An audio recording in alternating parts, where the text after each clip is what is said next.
अभी जो भारत पाकिस्तान के बीच में लड़ाई चल रही थी, जो कि अब रुक गई है, इसके बाद पाकिस्तानी सोच रहे हैं कि फिर से हालात ऐसे ही हो जाएंगे। पाकिस्तानी फिर से भारत के नाम पे रेवेन्यू कमाएंगे, पैसे कमाएंगे। लेकिन भाई साहब, ऐसा अब नहीं होगा, क्योंकि भारत सरकार और बीसीसीआई ने तय कर लिया है कि तुमको फूटी कोड़ी में नहीं देंगे भाई। तुम्हारा इलाज अब इस तरह से बांधा जाएगा। पहले तो डिजिटल स्ट्राइक जो तुम्हारे डिजिटल प्लेटफॉर्म पे हुई है, इंस्टाग्राम, यूट्यूब और फेसबुक, ट्विटर को आपके बैन करके, उसके बाद अब ऑफलाइन भी आ जाइए साहब। अब भारत सरकार और बीसीसीआई ने मिलकर एक फैसला लिया है कि एक तो जून में जो emerging teams women's Asia cup होने वाला है, जिसको एसीसी यानी कि एशियन क्रिकेट काउंसिल ऑर्गेनाइज करेगा और जिसके चेयरमैन मोहसिन नकवी हैं, उसमें भारत पार्टिसिपेट नहीं करेगा, पहली चीज। दूसरी चीज, जो सितंबर में पुरुष एशिया कप होने वाला है, उसमें भी भारत पार्टिसिपेट नहीं करेगा। तो अब तुम्हें औकात समझ आ जाएगी भारत की कि जिस टूर्नामेंट में भारत नहीं खेलेगा, उसकी व्यूअरशिप और उसका रेवेन्यू जनरेशन का जो हिसाब बैठेगा, वो जब तुम देखोगे तो सर पटकोगे दीवार पे कि हमने किससे पंगा लिया है। तुम ये बात मानने को तैयार नहीं हो कि इस लड़ाई में तुम्हारी हार हुई है। चलिए ठीक है भाई, तुम्हारी अपनी खुशी है, जाहिल लोग हो तो ये सब चीजें, ये सब हरकतें तुम करोगे। लेकिन अब तुम्हें समझ आएगा, क्योंकि पैसे की चोट ऐसी होती है ना भाई साहब, जिसकी पुकार, चीख दूर तक जाती है। महंगाई, आटा, बिजली, ये सब चीज इफेक्ट होने वाली है और हो रही है। अभी 1.4 बिलियन डॉलर जो तुमने भीख में लिए हैं आईएमएफ से, जिसे तुम कर्ज समझ रहे हो, और वो कर्ज है या भीख है आईएमएफ वाले भी जानते हैं, क्योंकि तुम्हारे बस की नहीं है उसका इंटरेस्ट देना भी।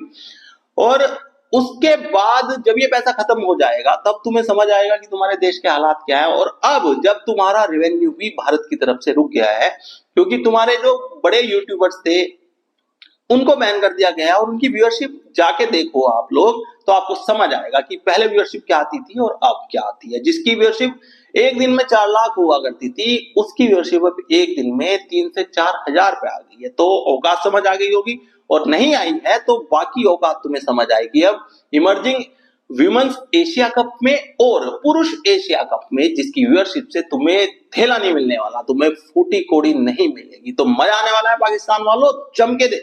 अब तुम विरोध करना, भारत का जम के विरोध करना, तुम सोशल मीडिया पे खूब रोना, क्योंकि तुम यहीं रो सकते हो, तुम यहीं जीत सकते हो। तुमने सोशल मीडिया पे जंग जीत ली है, सब सारी जितनी भी जंग हुई है 65, 71, अब ये 2025 की, तुमने सारी सोशल मीडिया पे जीत ली है। जीतते रहो। हमारा भारत खुद को साबित करना भी नहीं चाहता तुम्हारे सामने, क्योंकि तुम्हारी औकात 2 कौड़ी की है और हमें कोई इंटरेस्ट नहीं है तुम्हारे साथ, कोई कंपैरिजन, किसी तरह का बिजनेस, किसी तरह की कोई डील, रेवेन्यू शेयरिंग या व्यूअर्स भी देने का कोई हमें कुछ नहीं है भैया। हमें नहीं देखना तुम्हारा कंटेंट इंडिया में।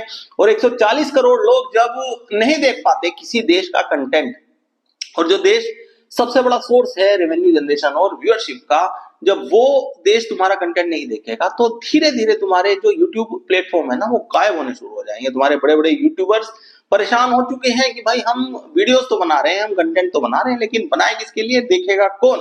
पहले इनके यहाँ पे ऐसा चलता था कि ये भारत के विराट कोहली, रोहित शर्मा की ऊपर, मतलब उनके पॉजिटिव न्यूज के ऊपर, पॉजिटिव रिएक्शंस के ऊपर, या अपनी पब्लिक से पूछते थे कि विराट कोहली कैसा खिलाड़ी है वो, तो इनके बारे में अच्छा अच्छा बोल के भाई साहब इन्होंने बहुत पैसा कमाया। अब वो समय जा चुका है भाई साहब, अब आप ऐसा कर नहीं पाएंगे, क्योंकि भारत ने फैसला ले लिया है कि तुम लोगों को हर मौके पे बर्बाद करेंगे। युद्ध में तो तुम बर्बाद हो, मानो ना मानो वो एक अलग बात है। तुम कहते हो पाकिस्तान आर्मी ने इंडियन आर्मी को हरा दिया है, अरे सोशल मीडिया पे हराया है, पूरी बात बोला करो कि सोशल मीडिया पे तुम्हारी सोशल मीडिया पे हरा है, क्योंकि हमारे यूथ को इतना टाइम नहीं है, इतने हम बर्बाद नहीं है कि सब कुछ सोशल मीडिया पे हम अपनी खुशी बस वहीं पे ढूंढ लें कि यहाँ पे हम जीत गए हैं। जैसे बाबर आजम को तुमने सोशल मीडिया पे विराट कोहली से बड़ा बल्लेबाज बना दिया, ऐसे ही तुमने इंडियन आर्मी के सामने पाकिस्तान आर्मी को बड़ी आर्मी बना दी। तो पूरा मुल्क जो है ना तुम्हारा, वो जाहिलों से भरा हुआ है, और पूरी दुनिया जानती है इस बात को, कोई ये